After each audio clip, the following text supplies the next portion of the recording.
Chers auditeurs, Dear listeners, bonjour. welcome to Comme d'Archi Podcast Season 7. Saison 7, dans le monde fascinant des architectes. And in the architectural projects. Je suis Anne-Charlotte Deponte, passionnée d'architecture et docteur des universités en histoire de l'archi. I am one of the spokespersons of Anne-Charlotte, who is a PhD in architecture history. Merci Thank you d'être avec moi aujourd'hui. to be with us today. Et And maintenant, now, lundi en français, place au talent. and Wednesday, let's talk projects. In English, of course. Bienvenue dans Comme d'Archi. Dear listeners, I'm so happy to be with you again today for this gathering that has now become especially dear to my heart, the Comme d'Archi episode that accompanies Christmas week with all its symbolism around the mystery of life and its nurturing dimension, as seen by architects, and this time in the domestic architecture of the late antiquity period in the West. I'm not going to delve into the religious aspect this year. Everyone has their own sensibilities.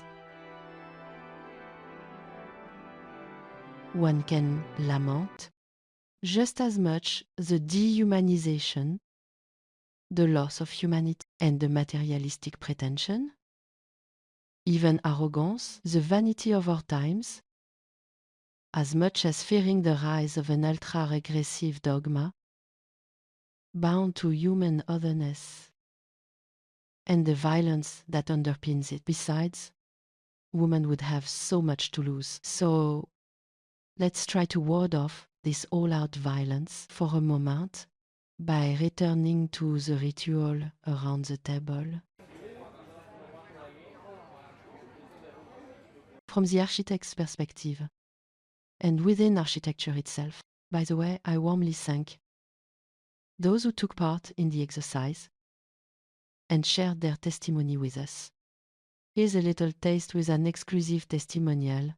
Laurent Pinon, who's working very smartly on regional transitions featured in Season 7, issue #3, tells his story here. Here, we're talking about cultural heritage. Just being gathered around a fireplace and then sharing that meal with family, naturally centered around a seafood dish. I think that's the ultimate cliche. A classic family meal rooted in tradition. So maybe it's something really special this year, but this project in Miquelon is seeing the very first family home being built. And I think I'd love to be a little mouse and sneak into the living room of that very first house that will look out over the village and see how Christmas actually unfolds. I think it'll be a wonderful celebration over there.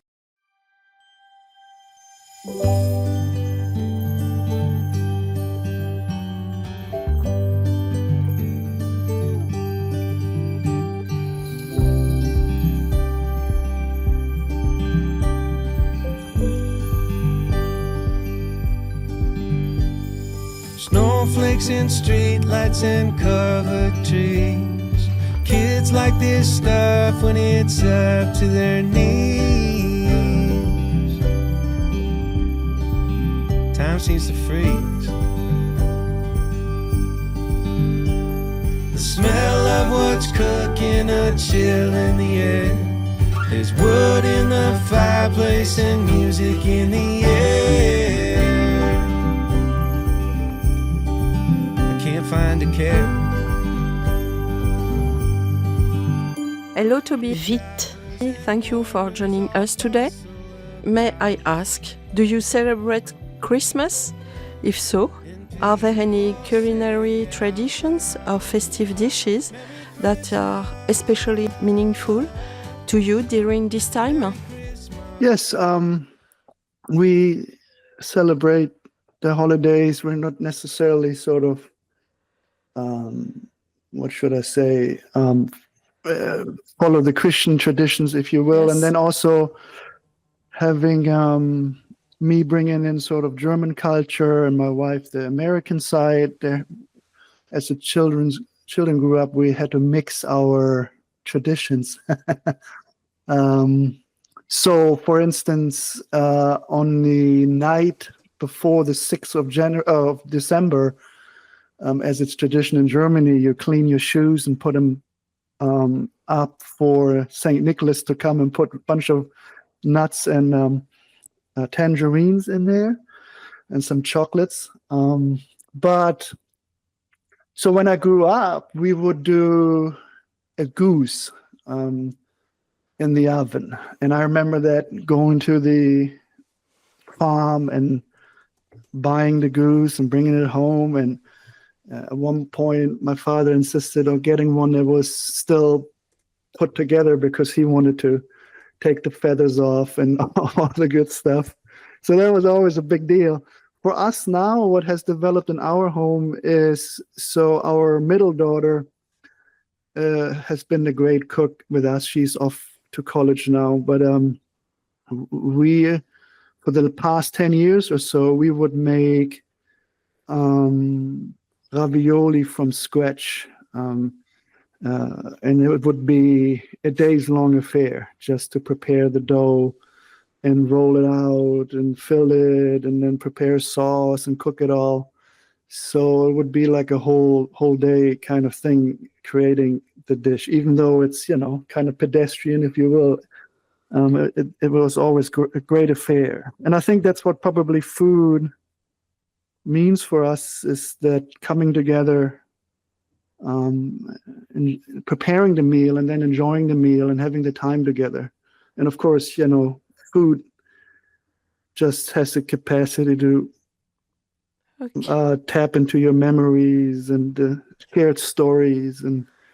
And so, yeah, that's maybe what we do. Okay, thank you very much, Toby. Amazing. Maëlle de Quélin, a highly talented heritage architect, featured in the very latest issue of Season 7 Hassonon, shares her story. For me, the traditions around New Year's Eve are mostly memories of and a love for partying that goes late into the night. All generations together with family, with kids, and yeah. I love it when it's cold outside. I love it when it's snowing, and when we all gather around the Christmas tree. I just really enjoy that. The meal has to last a long time. That's what we really enjoy. So, oysters, salmon, the foie gras, I'm not really into it, but there are always people who love it. I'm actually pretty traditional chestnut stuffed turkey and, anything that comes from somewhere else and adds a twist to the usual.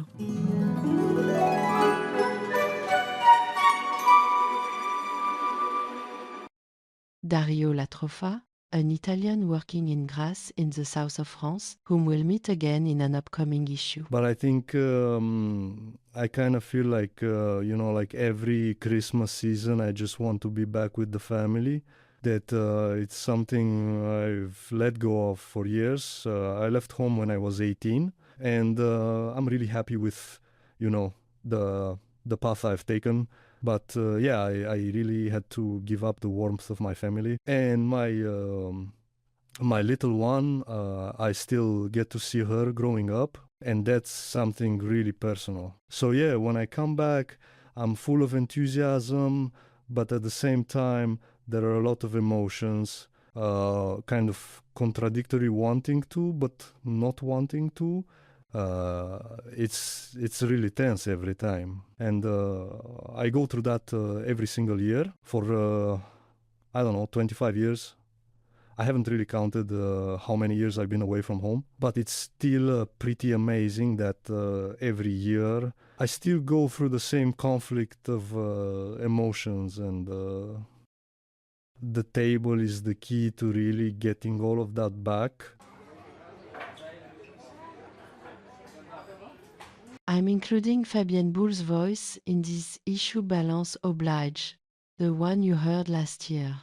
Why? Because she just received the Woman Architect Award in the Pioneer category.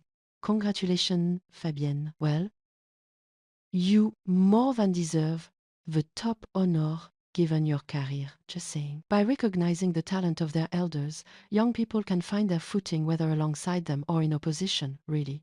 Don't you think? And what a contradiction. to think that something rehabilitated could take root in a tabula rasa? Well, find the full interview with Fabienne Bull in issue 15 of season 6. Let's listen to Fabienne Bull, such a talented architect. So our traditions aren't exactly all that original, you know, they're really just family ones. So, which brings us to the fact that we are a small family and we get together with a lot of joy during those Christmas times. Just simply to, well, be together and to have conversations we really don't often get the chance to have, but it's really centered around certain things, and yeah, it's true, we really enjoy them a lot.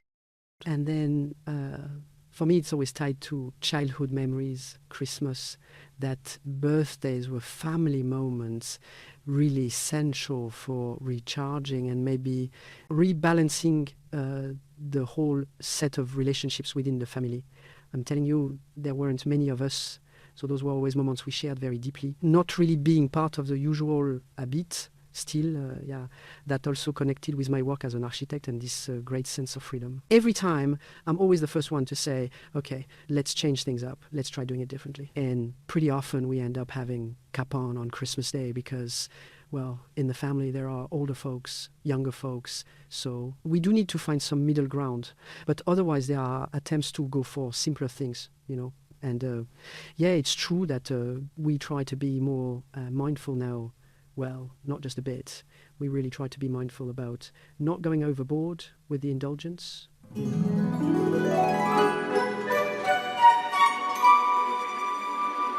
In the second part of this podcast, I'm sharing a focus on the banquet venues of the late antiquity period in the West. A neutral, little known and factual topic, meant to help calm things down. Do you know what these places were called? We'll discover it as we go along in this story, based on the research of Éric Morvillier, who defended his doctoral thesis in 1993, a dissertation titled Times, Form and Evolution of Reception Rooms in Late Residences of the Western Mediterranean Basin. 4th-6th century asterisk at the University of Paris 4, under the supervision of Professor Noël Duval.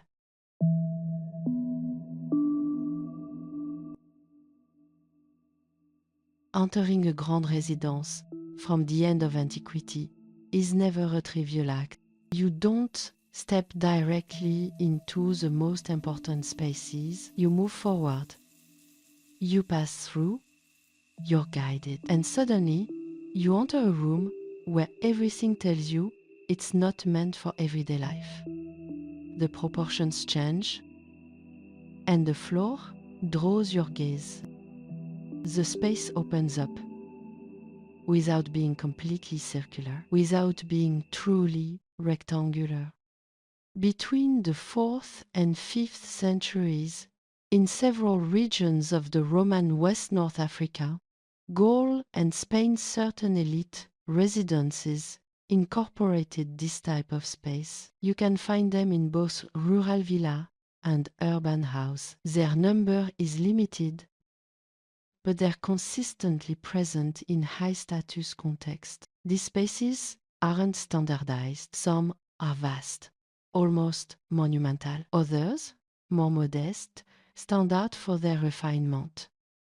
Despite their smaller size, their decor, often in mosaic, is never neutral. The patterns are oriented. They require the viewer to stand in specific spots. In several cases, the apses have a deliberately simple floor, while the central area concentrates the figurative richness. Elsewhere, by contrast, the whole room is decorated with no clear hierarchy between the center and the edges. These choices raise an essential question. How were these rooms used with furniture or without? For a banquet or for other kinds of receptions?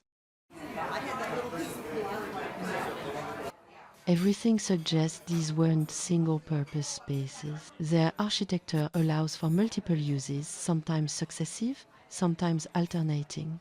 It's where you host, where you display, where you stage events.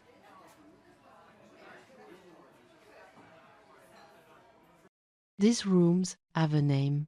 They're called tricongs.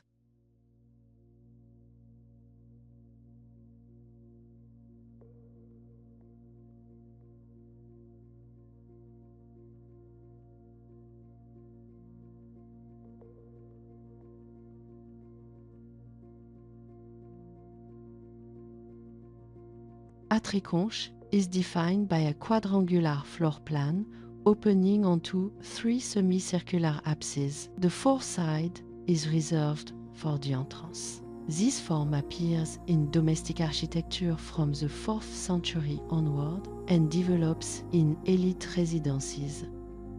It's closely tied to the evolution of banquet customs, especially the use of the stibadium, a semicircular dining couch where guests would recline. Each apse can hold a couch, while the central area remains open for circulation and service. This arrangement isn't decorative. It's functional, rational, and deeply social. A hall designed for 3 banquet couches can only be a showpiece space. It's reserved for grand occasions, select guests, and moments when the owner's status is expressed through the architecture itself. The size of tricongs varies greatly. Some rooms cover less than 50 square meters, while others reach exceptional sizes, like at Piazza Armerina in eastern Sicily. But in all cases, the proportions are consistent with the residence's status and with the other reception spaces surrounding it. Tricongs are never isolated. They're part of complex layouts connected to peristyles, private baths, and other reception rooms. They contribute to a true staging of the residence. Still, caution is needed. The archaeological data is uneven. Old excavations, successive alterations, and the lack of information about the owners complicate interpretation. Nothing prevented, for example, removing the couches to temporarily turn the room into a lounge or a different reception space. What tricongs consistently reveal, however, is the same ambition: an architecture designed for hosting, for display, for asserting social status. In these rooms, form is never just for show. It is the very language of domestic power. A topic I thought worth sharing with you because it's outside our own time, or maybe just a bit too close to it. I hope it will be taken factually, that it will calm, and above all, that it will spark interest. At the heart of our own 21st century domestic life in the West, which is more modest for most of us, I wish you beautiful table set with sustainability in mind, of course. For my part, it will be especially simple at most, just a few oysters by candlelight, the candle that was already lighting my large table last year, but each year has its own light, its own warmth.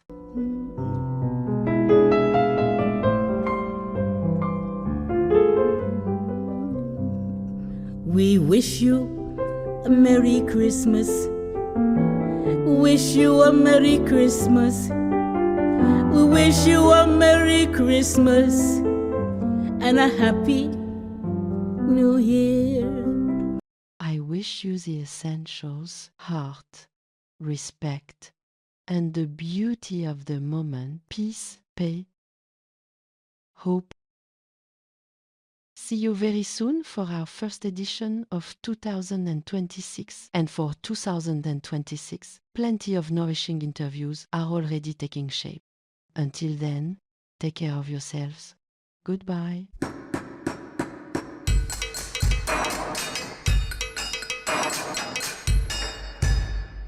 Thank you for listening. Don't forget to tune in to our previous content on Instagram at Comme d'Archi Podcast. If you like it, make sure to promote the podcast by giving it 5 stars on Apple Podcast and adding a comment, or on any of your favorite podcast platforms. And don't forget to subscribe and listen to all of our episodes for free. See you soon, and until then, take care of yourself.